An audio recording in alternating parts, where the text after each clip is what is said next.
Hi, hello everyone. Welcome this session. Today I would like to discuss about a general introduction on colonial historiography.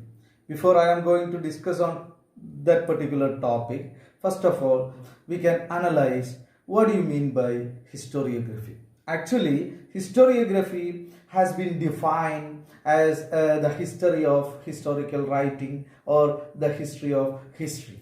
Then another aspect which is also we can consider about the concept of historiography is that the history of art of historical writing. Generally we can say that historiography tries to understand how the past has been studied by various historians and what prompted a particular historian to adopt a particular line of thought in the writing of history. In here, I am not going to the theoretical aspect on the concept of historiography. In this video, I am trying to discuss about the different perspective on colonial historiography, and also what I am trying to say that what are the features of colonial historiography, and moreover how the colonial historians justifying their approach on Indian history. In addition with that, what are the methods they were adopted to the study about Indian history? When we consider about the historical tradition in India, the systematic historical writing began in India during the early period of British colonialism. In a real sense, colonial historiography was the product of British colonialism in India. The Industrial Revolution took place in England during the 18th century, provided a favorable condition for the growth of colonialism in India. Actually, this kind of colonial approach as the product of colonial intervention, this kind of new approach opened up a new chapter in the historical writing in India. We know that all the colonial historians generally says that administrative historians, and they always trying to justify colonial intervention in India. They believed that Indian society remained static for a long centuries and Indian history always outside the general framework of world history. Then the concept of Oriental despotism was developed by these colonial historians. They stated that the Indians in the pre-British period had no concern for politics or administrative system. This ignorance with the static nature of society in India, what the colonial historians called Oriental despotism. The colonial historians point out that peoples of India had no voice in the administration and the Britishers never cared for the interest of the common people. The another great impact of colonial historiography is that it distorted Indian history to suit the interest of imperial rulers in India. Actually, the colonial historians they always promoted the concept of Eurocentric approach. The Eurocentric attitudes always promoted by these colonial historians, and in one sense they promoted racial superiority and treated Indians are uncultured and uncivilized.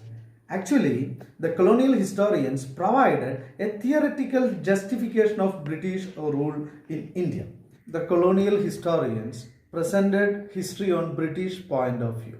They were not concerned about the life and culture of Indian people.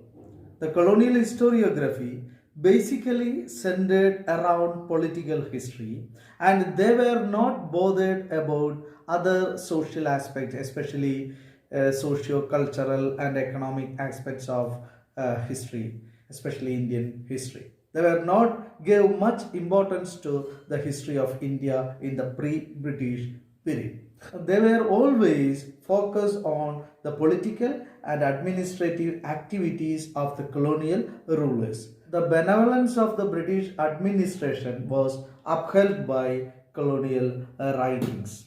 We know that the great personality Rudyard Kipling, the famous English poet, wrote a poem entitled The White Man Burden, which was published in 1899. The work trying to express the general feeling of the Britishers that was their burden to civilize the colonial people. The British scholars and the administrators had to carry this burden through the civilizing mission. They believed that the colonial people were uncivilized and their main task to civilizing the colonial people in different socio-economic, educational and political fields.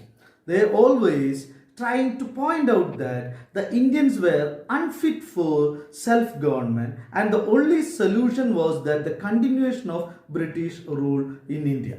On the other hand, one of the important drawback of colonial historiography was that they were developed a communal tinge among Indian society. The British administrative historian James Mill introduced a communal periodization in Indian history. His work, History of British India, became a trendsetter and a most controversial historical work.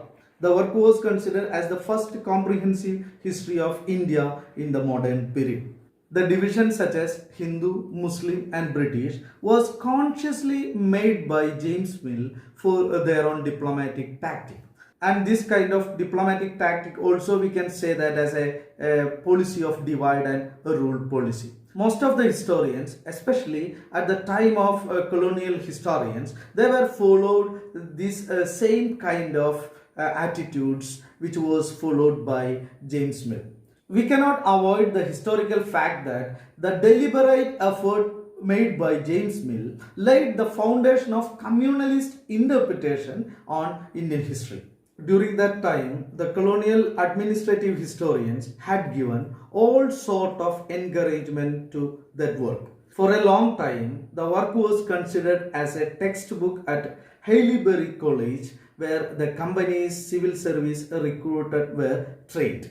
Then the another great impact of colonial historiography was they were developed the dichotomy between Oriental and Occidental concept. Actually, the Oriental and Occidental concept was strictly used by the colonial historians. They combined Orientalism with spiritualism and Occidentalism with materialism. This kind of ideas was considered as the basic foundation of colonial historiography. And moreover, the colonial historians point out that India never experienced national unity prior to the implementation of British rule in India.